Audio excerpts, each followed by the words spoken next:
அனைவருக்கும் வணக்கம். சற்றுமுன் வெளியான முக்கிய அறிவிப்பின்படி பேன் கார்டு வைத்துள்ளவர்கள் அனைவரும் கவனத்தில் கொள்ளக்கூடிய மிக மிக முக்கியமான அறிவுகள் வெளியாகியுள்ளன. இதை பத்தி விரிவாக நம்ம வீடியோல பார்க்க போறோம். வீடியோவை கடைசி வரைக்கும் ஸ்கிப் பண்ணாம பாருங்க. வீடியோக்குள்ள போறதுக்கு முன்னாடி இந்த வீடியோக்கு லைக் பட்டனை பிரஸ் பண்ணுங்க. இப்போ அந்த சேனலுக்கு முதன்முறையா வரீங்கன்னா சப்ஸ்கிரைப் பட்டனை பிரஸ் பண்ணுங்க. அப்படியே பக்கத்துல இருக்கக்கூடிய பெல் ஐகான் பிரஸ் பண்ணிக்கோங்க. வாங்க வீடியோக்குள்ள போகலாம். மத்திய மாநில அரசின் சலுகைகளை பெறுவதற்கு தொடர்ந்து ஆதார் கார்டு தேவைப்படுகிறது. அதே போல ஒருவரின் முதலீடுகள், கடன், தொழில் செயல்பாடுகள் ஆகியவற்றையும் வருமான வரி கணக்குடன் ஒப்பிடுவதற்கு பேன் கார்டு பயன்படுகிறது. வங்கி கணக்கு தொடங்குவது, கிரெடிட் அல்லது டெபிட் கார்டு வாங்குவது, டிமார்ட் கணக்கு தொடங்குவது உள்ளிட்ட பிற சேவைகளுக்கும் பேன் கார்டு கட்டாயம் ஆகும்.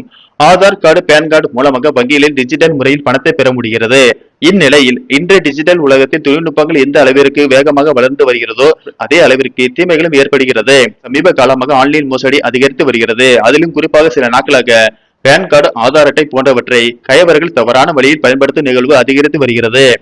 நம்முடைய பேன் கார்டுகள் திருடப்பட்டு வங்கிகளின் மொபைல் மூலமாக கடன் வாங்கப்படுகிறது. இதில் அதிர்ச்சி என்னவென்றால், பேன் கார்டு உரிமையாளருக்கு தாங்கள் கடன் வாங்கியது தெரியாது. யாரோ ஒருவர் தகவல்களை திருடி பணத்தை பெற்றுக் கொண்டு மற்றவர் கடனை செலுத்தும் நிலை ஏற்பட்டு வருகிறது.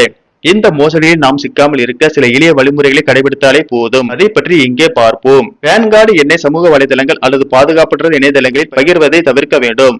பேன் கார்டு விவரங்களை யாருக்கும் வழங்காமல் அதை பாதுகாப்பாக வைத்திருக்க வேண்டும். பிற வேலைகளுக்காக பேன் கார்டு ஜெராக்ஸ் எடுத்திருந்தால் அதை அப்படியே கீழே போட்டு விடாமல் பத்திரமாக வைத்துக் கொள்ள வேண்டும். கடன் அறிக்கையை அவ்வப்போது எடுத்து பார்ப்பது பேன் கார்டு தவறாக பயன்படுத்தப்பட்டதா என்பதை அறிய உதவும். சிவில் அல்லது எக்ஸ்பீரியன் ஆகியவற்றை பயன்படுத்தி கிரெடிட் ரிப்போர்ட்டுகளை பெறலாம். கடன் அறிக்கையில் தவறான கணக்கு எண்கள் அல்லது விண்ணப்பிக்காத கடன்கள் இருந்தால் மோசடி நடைபெற்று இருக்க வாய்ப்பு உள்ளது. மோசடியான கடன்களை கண்டறிந்தால் அதனை கடன் வழங்கிய நிறுவனம், வங்கி ஆகியவற்றிற்கும் கடன் தகவல் அமைப்புக்கும் தெரிவிக்க வேண்டும். மேலும் சைபர் கிரைம் காவல் நிலையத்தில் புகார் அளிக்க வேண்டும்.